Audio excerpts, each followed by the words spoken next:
تو حضور کی مقدس حیات مبارکہ میں ایک چیز بڑی منفرد ہے، وہ ہے عزم، ارادہ، ارادے کی پختگی۔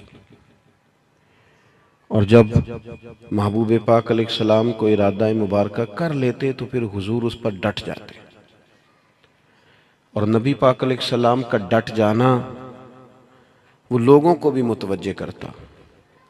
ہمارے ہاں نا سوچیں پکی نہیں ہوتی،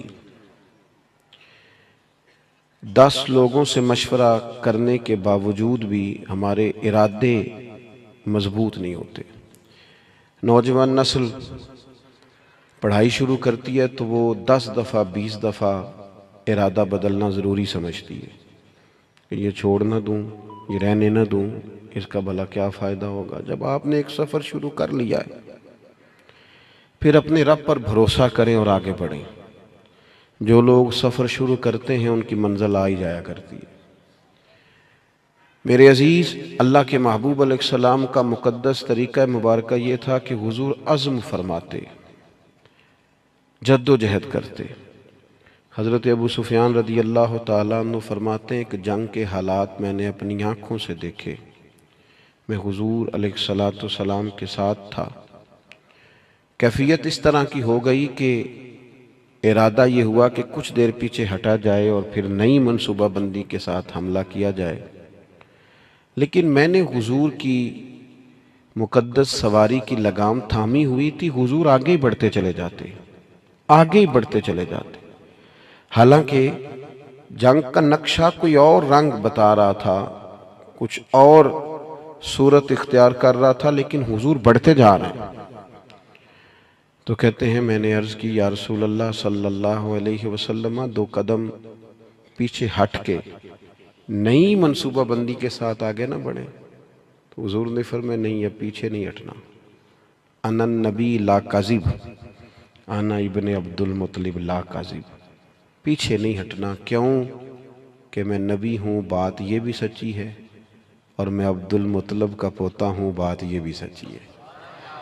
پیچھے نہیں اب ہٹنا، اب آگے بڑھیں گے، اب جد و جہد کریں گے، اپنی زندگی میں عزم کے ساتھ آگے بڑھیں۔ کمزور باتیں، کمزور ارادے اور جلدی تھک جانا، جلدی ہار مان جانا، جلدی دوستی لگانا اور جلدی ناراض ہو جانا، جلدی تعلق بنانا اور جلدی سے توڑ بھی دینا، جلدی سے کسی کشتی میں سوار ہونا اور جلدی سے اکتا بھی جانا، جلدی سے کسی مقام پر اپنے آپ کو کھڑا کرنا اور جلدی سے اس مقام کو بدلنے کی کوشش کرنا، اس سے انسان کبھی کوئی کام نہیں کر سکتا۔ اس کا عزم، اس کا حوصلہ یہ بنیادی ضرورت ہے، اور سیرت پاک اس کا بنیادی درس دیتی۔ دوسری بات یہ ہے کہ یاد رکھیے گا، زندگی میں ایسا نہیں ہوتا کہ انسان کو سارا رستہ چھاؤں والا ہی ملے۔ کچھ دن ایسے بھی آتے ہیں جن میں دن بھی لمبے ہوتے ہیں اور دھوپ بھی سخت ہوتی ہے، اور کبھی کبھی ان دنوں میں روزے بھی رکھنے ہوتے ہیں۔ اب انسان کا کمال یہ ہے کہ جس طرح اس نے ٹھنڈے دن گزارے ہیں اور آرام کے دن گزارے ہیں، وہ سخت دھوپ کے دن بھی اسی مزے سے گزارے۔ وہ بار بار اگر شکوہ کرے گا، بار بار اگر تکلیف اپنی بتائے گا، بار بار اپنے زخم دکھائے گا تو کمزور پڑے گا۔ جب آپ چلتے ہیں، بڑا آسان سفر ہو نا، بڑا ایزی سفر ہے، خیر اب تو بڑی جلدی لوگ تھک جاتے ہیں۔ ہم اپنے بزرگوں سے سنتے تھے کہ لوگ بحری جہاز کے ذریعے حج کرنے جاتے تھے تو 6 مہینوں میں لوٹ کے آتے تھے۔ اب جو حاجی عمرے والے جاتے ہیں نا، حج اور عمرے پہ، ان کے کپڑوں کی استری نہیں ٹوٹتی۔ یعنی غریب آدمی بھی جو حیثیت نہ بھی رکھتا ہو، وہ بھی ایئرپورٹ پہ جب جاتا ہے نا، عام دنوں میں تو بس پہ بھی لاہور چلا جائے گا، ایئرپورٹ پہ جاتے ہوئے گاڑی میں جاتا ہے، اور وہاں سے آپ فلائٹ میں بیٹھتے ہیں، 4 گھنٹے کی فلائٹ ہے، کھانا آپ کی ٹیبل پہ آتا ہے، پانی آپ کی ٹیبل پہ آتا ہے، نیچے اترتے ہیں، صاف ستھری جگہ ہے، اے سی لگا ہوا ہے، اگر تھوڑی دیر انتظار بھی کرنا ہے تو ایک اچھی جگہ، ویٹ کیا آپ نے، امیگریشن کے بعد آپ باہر نکلے تو آپ کی گاڑی موجود ہے، اور وہاں جا کے آپ کو بندوبست نہیں کرنا، کمرے آپ کے طے ہیں، ہوٹل کا ووچر آپ کی جیب میں ہے۔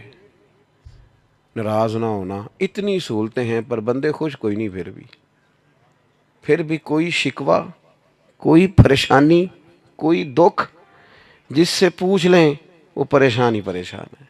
اللہ جانے کی اس بات میں کیا ایسی خاص منظر سامنے آ گیا ہے۔ او خدا کے بندوں، ان لوگوں سے پوچھو جو بحری جہاز کا سفر کرتے، 8 دن جانے میں لگتے، 8 دن آنے میں لگتے، 6 مہینے کا سفر ہوتا، کیسی صحبتوں سے لوگ وہاں پہنچتے، پھر جا کے بعض لوگ اپنا کھاتے اپنا پکاتے، لیکن وہ ذہنوں میں جلد بازی ہے، پریشانی ہے، جذباتیت ہے۔ وہ جو ایک قرار بندہ مومن کی شان ہے کہ یار دکھ آ ہی جاتا ہے، زندگی ہے، کبھی سر درد ہو ہی جاتا ہے، کبھی جہاں سے روز پیار ملتا ہے کبھی جھڑکیاں ملی جاتی ہیں، تو آ جاتے ہیں حالات اوپر نیچے، لیکن اس میں اتنا گھبرا جانا، لیکن دکھ آتے۔ حضور کی سیرت پاک کو آپ پڑھیں، بڑا وفا والا ساتھ دیا سیدہ خدیجہ الکبریٰ نے، لیکن وہ وصال کر گئیں۔ 1 سال محبوب نے اس سال کو غم کا سال کہا جب ان کا وصال ہوا، وہ پردہ فرما گئی۔ یہ ایک بڑا گہرا بظاہر صدمہ تھا، لیکن حضور نے کسی جگہ تبلیغ کو نہیں روکا، وہ سفر چلتا رہا۔ محبوب مدینہ طیبہ تشریف لائے، حضور علیہ السلام کے صاحبزادے محبوب کی گود میں وصال فرما گئے، اور پھر جب حضور مدینہ طیبہ آئے، بدر کے لیے جب حضور تشریف لے جا رہے تھے تو صاحبزادی شدید علیل تھیں جو حضرت عثمان غنی رضی اللہ تعالیٰ عنہ کے عقد مبارک میں تھی، لیکن حضور اسی حالت میں تشریف لے گئے اور جناب عثمان غنی سے کہا کہ آپ رکیے، بیٹی کی دیکھ بھال کیجیے۔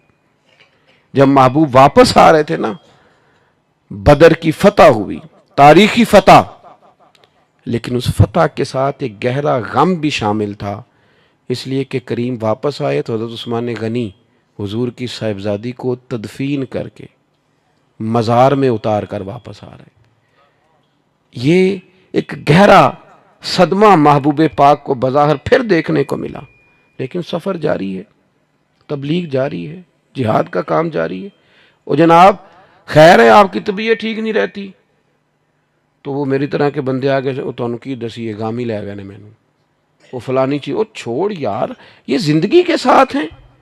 سکھ بھی تو بیان کرنا جو اللہ نے عطا فرمائے، آسانیوں کا بھی تو ذکر کرنا جو مالک نے دی ہیں، دکھ بھی آئی جاتے ہیں، دکھ قبول محمد بخشا راضی رہن پیارے، لیکن یہ کمزوری دکھانا اور کہنا جی مجھے دکھ لے گئے اور ہر وقت کی پریشانی، ساری زندگی تندرستی دیکھی اور ذرا بیماری آئی ہے تو اسے دماغ پہ سوار کر لینا، ذرا تکلیف آئی ہے تو اسے پوری طرح اپنے ذہن میں بسا لینا اور ساری تندرستی کو بھول ہی جانا اور معاذ اللہ مایوس باتیں کرنا، یہ حضور علیہ السلام کی مقدس سیرت پر چلنے والوں کا طریقہ نہیں ہے۔